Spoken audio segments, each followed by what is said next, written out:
Hola, soy Inés María Daud. Bienvenidos a Eficazmente.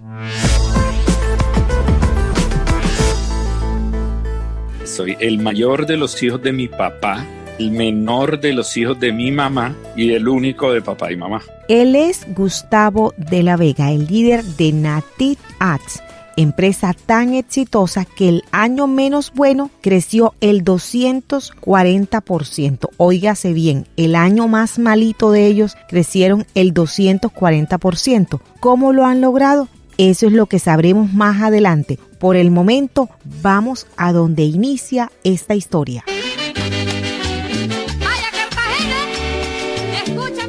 En una de las ciudades más lindas del mundo, en Cartagena. Vivía en la playa, pues me gustaba mucho. Monté patineta. Yo vivía en el Seguro Bolívar, que es un edificio icónico de la ciudad porque fue de los primeros edificios que se hicieron con amplia zona social. Tengo 43 años cumplidos.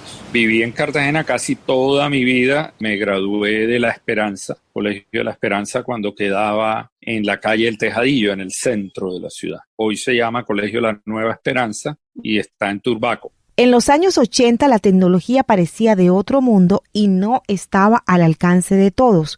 Gustavo lo padeció. Mi primera aproximación fue mediante dos personas. Uno era un amigo mío que se llamaba Sunke, japonés. Yo vivía en el tercer piso, él vivía en el quinto del Seguro Bolívar. Y a Sunke le traían de Japón todos los juguetes electrónicos y eso. Se fascinaba tanto con los juguetes de su amigo que se los autoprestaba. Él se ríe y recuerda esta anécdota de su infancia con nitidez.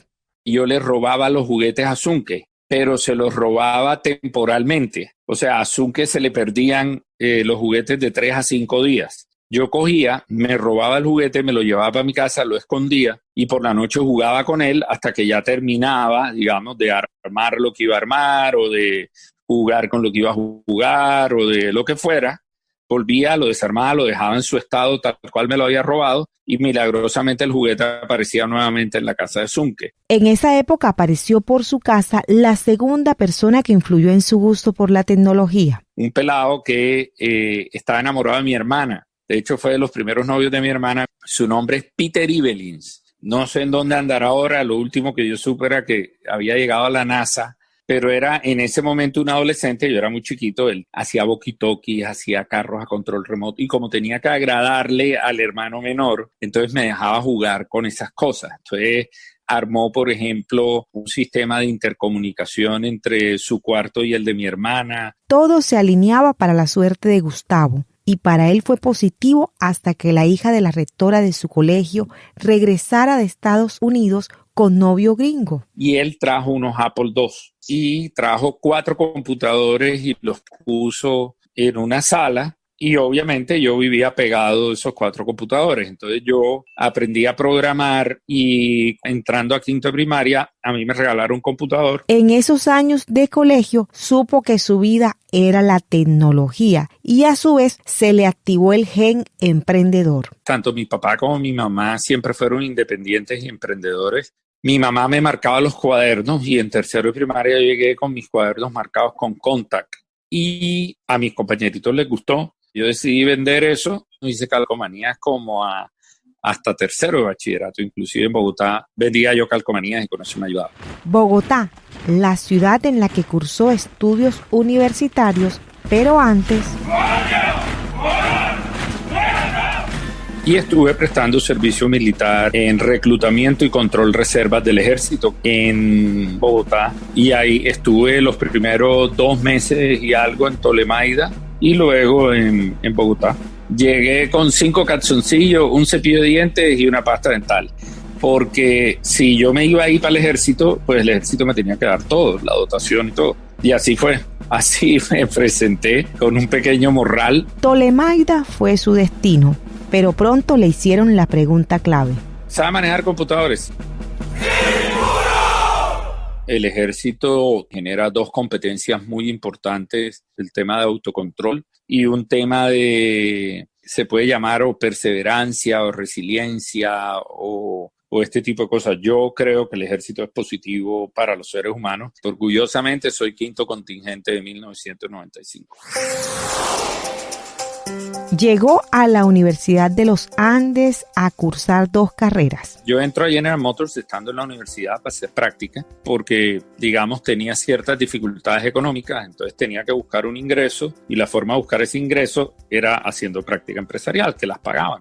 La historia es que de practicante pasó a empleado. Tenía la oportunidad de una próspera carrera en esta multinacional, pero El 86%, 84% de los proyectos en el mundo de tecnología fracasaban y yo en General Motors ayudé a recuperar un proyecto de tecnología. Entonces yo dije, aquí tengo una mina de oro porque hay que recuperar un montón de proyectos. Entonces renuncié, fundé la compañía, pero no vendí nada. Vivió la derrota y lo más difícil, le tocó recortar lo que le decían antes de dar este paso. La familia, estás loco, ¿cómo haces eso? Vas a fracasar. Tenías carrera en General Motors, podías hacer carrera corporativa. Todos pensaron que había sido un error. Gustavo, cuando entró al General Motors, tenía una jefe con la que logró hacer amistad.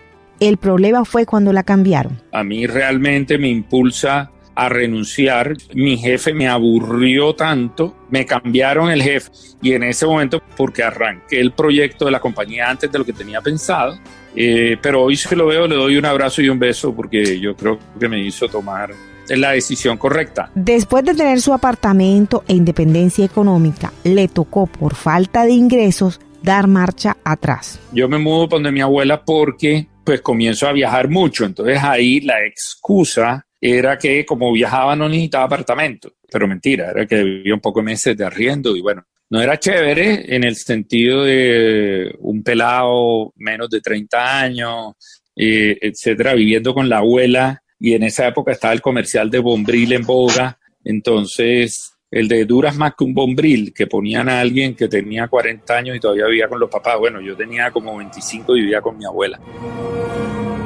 Ciegos humanos, semejantes a la hoja ligera. Me dediqué 6 meses a estudiar teatro clásico griego, estudié a Sor Juana Inés de la Cruz, estudié varias materias.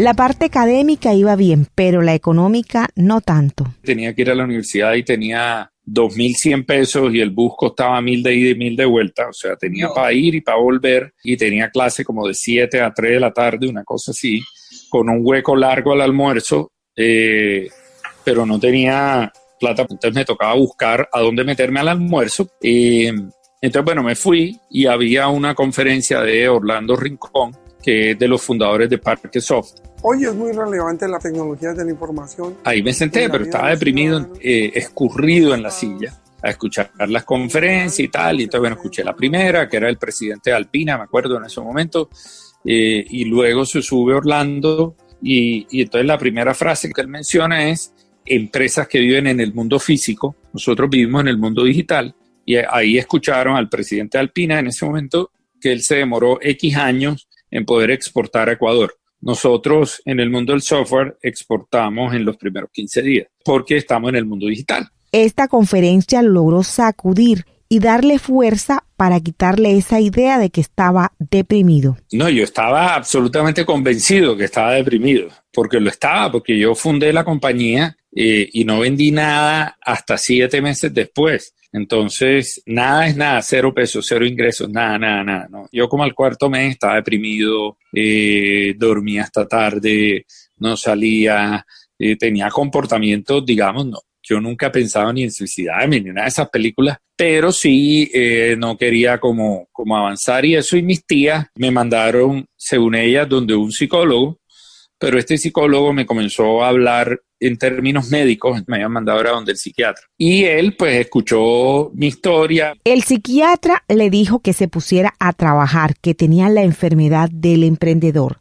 Después de la pausa, seguimos con la historia de Gustavo de la Vega. Vamos del oído al corazón, eficazmente. Gracias a nuestros patrocinadores. Metro Envíos, más rápido, más seguro. Si usted necesita enviar algún tipo de mensajería urbana en la ciudad de Barranquilla, piense primero en Metro Envíos. Tosti Molly, que le lleva café a domicilio, el mejor café a su casa. Jardín Americano, el aliado de tus sentimientos. Vamos del oído al corazón eficazmente.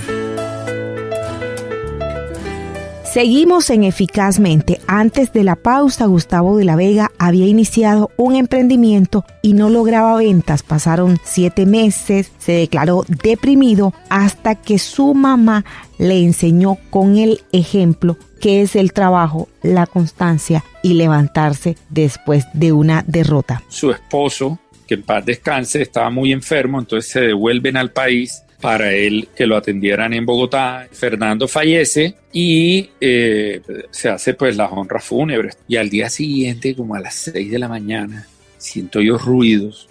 6 de la mañana, ¿qué está pasando? Entonces me paro, salgo de mi cuarto y encuentro a mi mamá en la mesa del comedor con un cuaderno abierto, vestida como si tuviera cita con el Papa, de punta en blanco, al día siguiente de haber enterrado a su marido. Entonces le digo, ajá, mamá, ¿en qué andas? ¿Qué estás haciendo? 6:15. Dice, ¿cómo que qué estoy haciendo? Estoy resolviendo mi vida. Yo tengo que ver qué voy a hacer, en qué voy a trabajar y cómo voy a vivir de aquí en adelante. Yo en ese momento pensé, no, Fred, una señora de 50 y tantos que acaba de perder a su marido ayer, está hoy con energía, con todo, viendo que va a resolver, y yo, un bebé de 26, deprimido, no tiene sentido.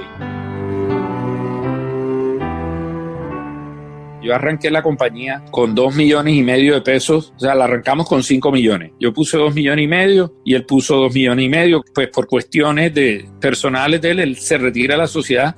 Entonces yo digo que yo arranqué la compañía con 2,5 millones de pesos en deuda, que le dije, ok, yo te devuelvo tu inversión. Se los pagué como en 5 años con canciones, les giraba 10,000, porque en serio no es fácil. Pero bueno, es parte del ejercicio, seguimos siendo amigos, o sea, cero rollo. Gustavo sigue insistiendo en el sueño de ser emprendedor, pero el éxito lo esquiva. Las compañías se quiebran, además, no es uno el que se quiebra.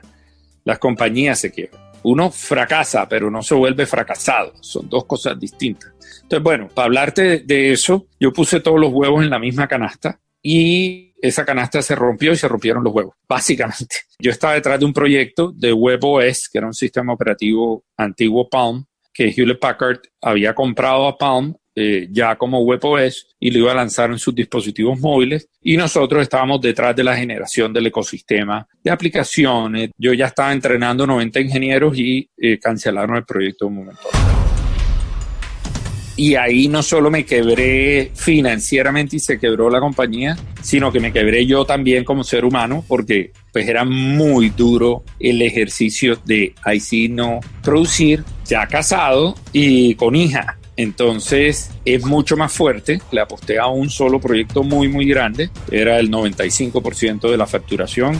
Otra vez vive la derrota y esta vez es mucho más complejo. Mi esposa todos los días discutíamos, me decía que mandara hojas de vida, me pasaba 50 ofertas de trabajo. Yo creo que si mandé 5 hojas de vida fue mucho, porque yo no me veía, digamos, empleado. Yo sabía que mi visión era la adecuada, que tenía que encontrar el camino.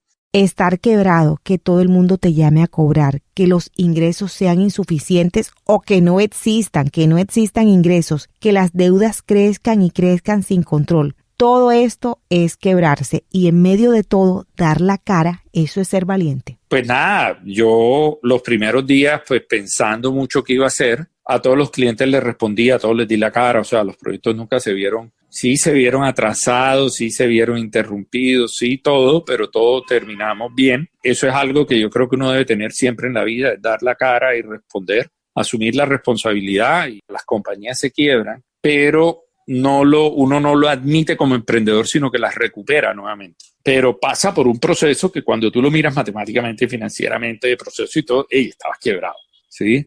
Entonces, yo formalmente, digamos, me he quebrado una vez en la vida. Pero sí he cerrado otros proyectos que no funcionan. Bueno, y después de tanta carrera, después de tanta experiencia, después de tantos fracasos, vino el éxito. Y ahí fue imparable. Hasta que un día dijimos, pues yo le dije, hey, dejemos de discutir y más bien pongámonos a trabajar en equipo para salir adelante y volvimos a empezar. Yo tuve mi primer empleado, me decía, es que yo quiero trabajar con usted, yo creo en su proyecto. Y le dije, sí, pero no tengo plata para pagarte. Me voy a atrasar en los pagos, etcétera. Me dijo, no importa. Y ahí arranqué. Eso, como digo yo, hoy hace 600 empleados atrás.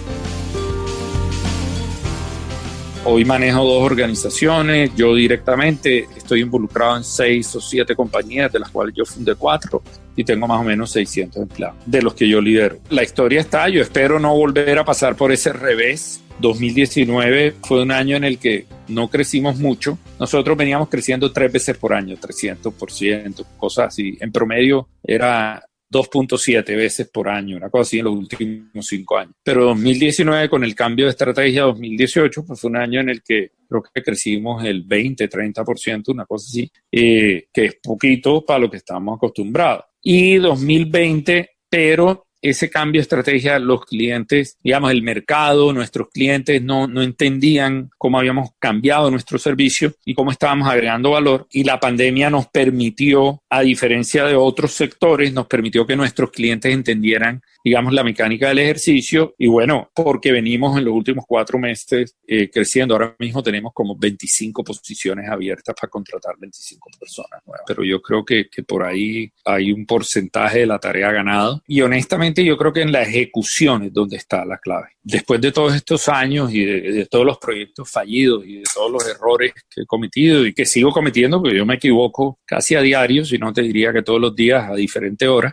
Lo que sí es que no me equivoco con lo mismo, ¿eh? O sea, uno puede tropezarse con una piedra, pero no puede encariñarse con ella. Me equivoco en cosas distintas. Pero yo creo que en la ejecución está la clave. Cuando tú ejecutas de manera disciplinada, cuando haces la tarea y cuando resuelves los retos que existen, la cosa funciona. Esa es una. Y la otra, transparencia. Yo el negocio, digamos, que hice con Jumio, que es la otra empresa, la más grande de las que lidero, la que soy Managing Director, fui absolutamente transparente. Aunque estaba vendiendo, yo mandé la propuesta con los números abiertos, con mi porcentaje abierto, con los costos abiertos, con las cotizaciones de mis proveedores, con todo. 100% transparente. Y me quedé con el negocio. Creo que decir las cosas, ser transparente, expresar, ayuda mucho.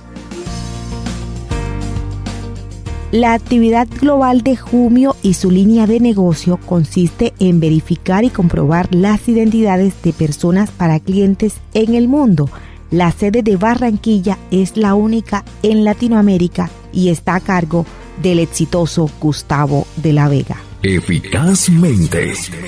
En Eficazmente contamos historias de valientes que hacen realidad sus sueños.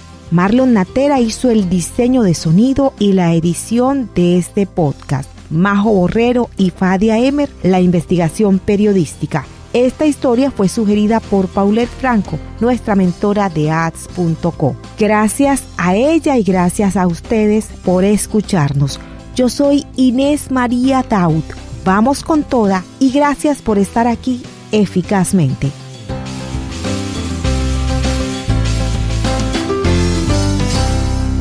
Vamos del oído al corazón, eficazmente.